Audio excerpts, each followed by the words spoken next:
zimeendelea kuchukuliwa na serikali ili kuhakikisha kuwa sekta hii inaendelea kuwezeshwa na kupewa kipaumbele.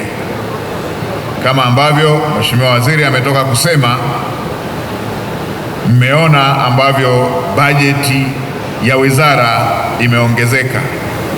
Hii inatoa ishara na inathibitisha kwamba serikali inatambua umuhimu wa sekta hii na imekuwa ikichangia katika pato la taifa, lakini pia katika kutengeneza ajira.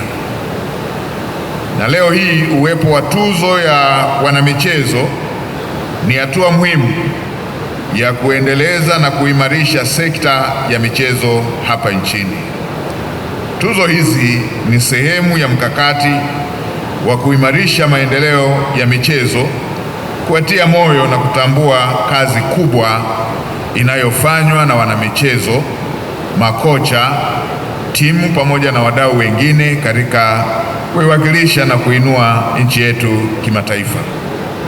Aidha, tuzo hizi ni sehemu ya kuchochea na kuibua ari ya ushindani chanya miongoni mwa wanamichezo.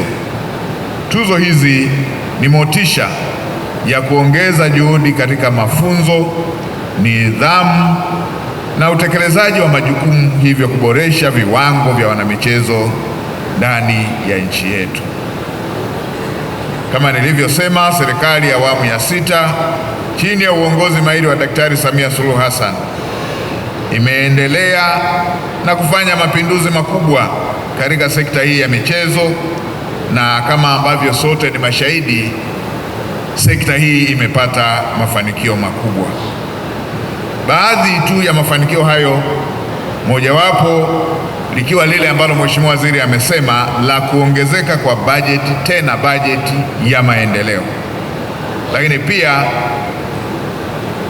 jambo lingine ni kuanzishwa kwa mfuko wa maendeleo ya michezo unaopata kuwezesha timu zetu za taifa kushiriki katika mashindano mengi zaidi na kwa ubora zaidi.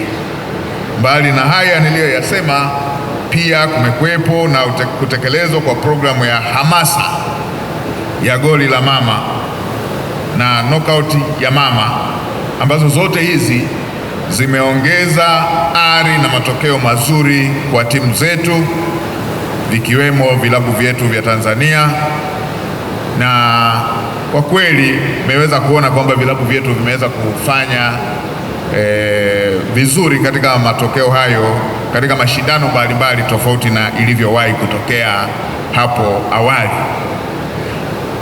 Pia mafanikio mengine, kumetokea na uwekezaji mkubwa uliofanywa katika miundombinu ikiwemo ukarabati na kujengwa kwa viwanja vya michezo, kama vile ukarabati mkubwa ambao umefanyika katika uwanja wa Benjamin Mkapa, uwanja wa Amani Zanzibar, lakini pia leo tunashuhudia ujenzi ukiwa unaendelea katika upande wa uwanja wa mpira wa Arusha na ule wa Dodoma pamoja na ule wa Fumba kule Zanzibar.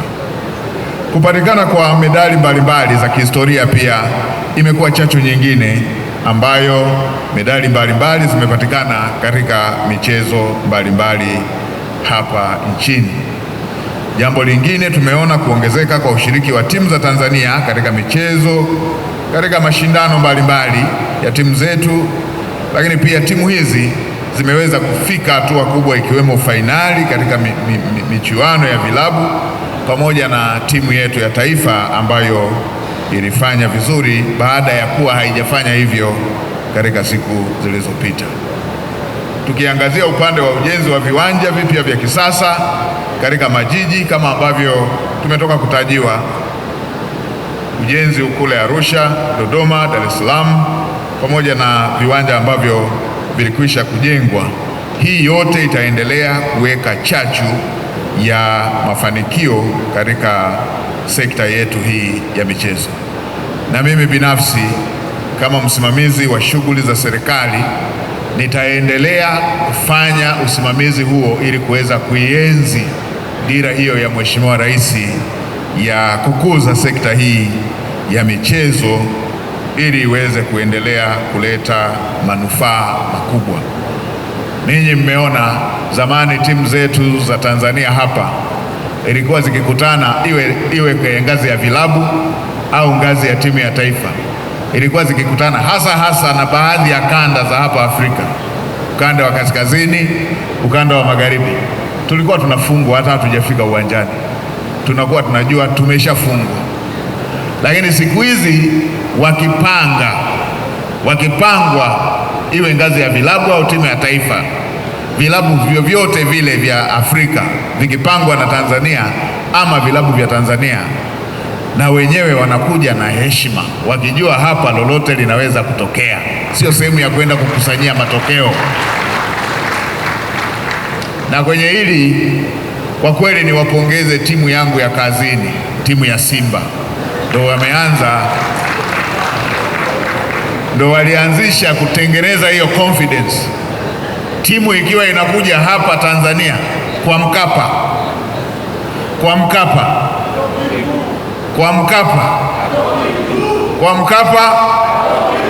ndio walikuwa wanajua kazi wanayo, na siku zingine wakifungwa magoli machache kama goli moja hivi wanasherehekea, pamoja na kwamba unakuta ni vilabu vikubwa ambavyo vilizoea kufunga timu zetu hapo siku za nyuma.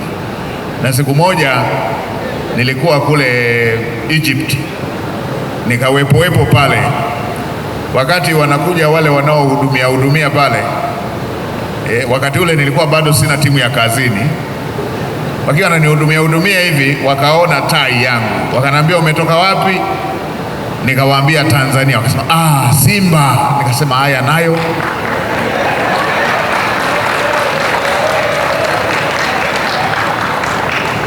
Nasema wakati ule nilikuwa bado sina timu ya kazini, nilikuwa na timu ya moyoni tu. Ni kweli kwamba pia timu zetu zinaitangaza nchi yetu, na pia michezo pia inatambulisha ukubwa wa nchi. Kuna baadhi ya nchi ambazo kwa jiografia ni ndogo tu, lakini zinaisimamisha dunia nzima ishuhudie timu hiyo inachofanya. Maana yake inaikuza na kuitambulisha nchi hiyo ambako timu hiyo husika ya taifa inakotokea. Kwa heshima ya mahusiano ya kimataifa sitataja mataifa hayo, lakini tunatambua timu zao, baadhi ya mataifa ambayo ni madogo kwa jiografia, lakini dunia nzima huwa inasimama wanapocheza. Lakini sio hilo tu, hata juzi nimeona goli la Chama likijadiliwa kwa lugha ya Kiingereza kule kwenye kwenye matelevisheni na maforum makubwa. Maana yake wanafuatilia imetoka wapi hiyo. Wanafuatilia. Leo niliposema nikiwa kule Dodoma, nikatoa ule mfano, wale wengine ndugu zangu wa Yanga wakasema pia ukumbushie na goli la Mzize. Kwa Mzize naye amewahi kufunga goli zuri.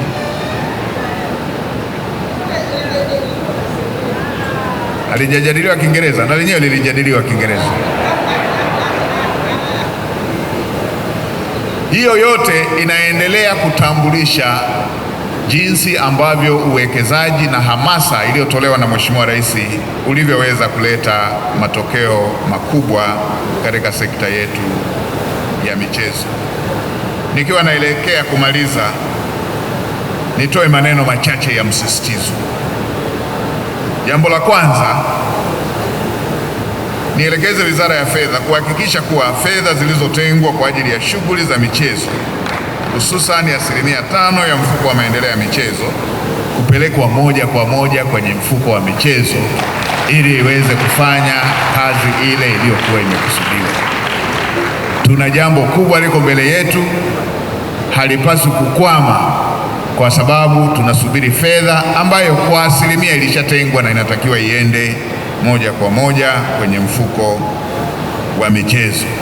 Kwa sababu katibu mkuu uko hapa, kae na katibu mkuu mwenzako upande wa Wizara ya Fedha, waratibu fedha ambayo imetengwa kwa ajili ya mfuko wa michezo iende moja kwa moja kwenye mfuko ili pasiwe na ucheleweshwaji kutoka kwa fedha hizo. Lakini jambo la pili, Wizara ya Ardhi, Nyumba na Maendeleo ya Makazi kuhakikisha kuwa inatenga na kulinda maeneo ya wazi kwa ajili ya michezo, burudani na ujenzi wa viwanja ili kurejesha na pia kurejesha maeneo yaliyovamiwa ambayo yalikusudiwa kuwekwa kwa ajili ya michezo. Uwepo wa michezo, uwepo wa viwanja na maeneo ya michezo unasaidia kutengeneza vijana wazuri. Leo hii vijana wazuri kama Feitoto wanaocheza vizuri ni zao la jitihada binafsi kupitia viwanja vilivyokuwepo. Wamejifua na baadaye wameweza kuwa nguzo muhimu katika wachezaji wa timu ya taifa, lakini pia katika soka la Tanzania.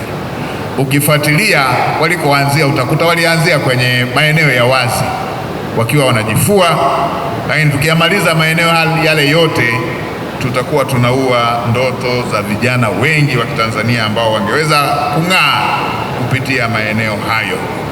Kwa Wizara ya Ardhi, Nyumba na Maendeleo ya Makazi pamoja na Ofisi ya Waziri Mkuu TAMISEMI, ambako wilaya na mikoa zote ziko katika wizara hii, waendelee kuyalinda na kutenga maeneo ya aina hiyo kwa ajili ya michezo. Wizara ya Viwanda na Biashara wahakikishe wanashawishi wawekezaji, lakini pia na wadhamini. Kudhamini michezo ni sehemu ya kutoa mchango katika jamii. Watu wasiogope kudhamini michezo, waongeze chachu.